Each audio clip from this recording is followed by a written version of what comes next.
Welcome back to On Your Side tonight. Give you a live look here at downtown Boone, where leaders there are considering a social district. I just see it as being a potential for businesses on Howard Street and town to broadly to benefit from it. Social districts are popping up across the state. As of last month, there are at least 60 of them, according to the North Carolina ABC Commission. Take a look at this. They are in big cities like Charlotte and Raleigh, but they're also in smaller spots like Elkin and North Wilkesboro. You see the list scrolling by. So with the possibility of more on the way, we have three things to know about social districts tonight. Let's start with thing one. What exactly is it? Well, it's an outdoor area where people can walk into a participating business, get a drink, and then walk around with it as they visit other participating businesses. Each spot usually has a marked cup to indicate their involvement. There's a lot of misconceptions and assumptions that this just means, oh, you can open a can of beer on the side of the street and you're fine. You're not. That is a violation of the open container laws. All those rules are still in effect.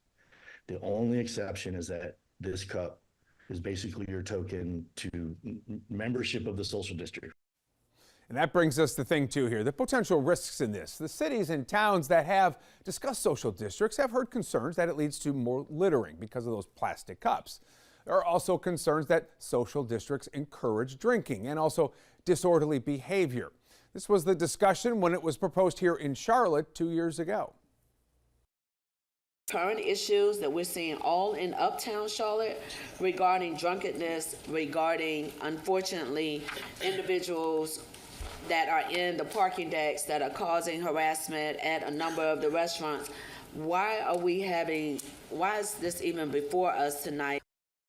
Right now, leaders work with law enforcement to make sure things don't get out of hand. That brings us to thing three, the potential benefits of a social district. Business and city leaders say it's a great way to attract new visitors and get them to spend their money locally at shops and restaurants. It's proven true in Plaza Midwood, bringing in $28,000 for the area just the last year. Getting money like that would be a much-needed boost for Boone after Hurricane Helene. The North Carolina Office of State Budget and Management estimates Helene had a $16 billion economic impact on the businesses affected. Now, if approved, that social district would be along Howard Street. That's just a street over from King Street on your right. Boone leaders have not reached the decision just yet. We will certainly keep you updated. Coming up next here on Your Side.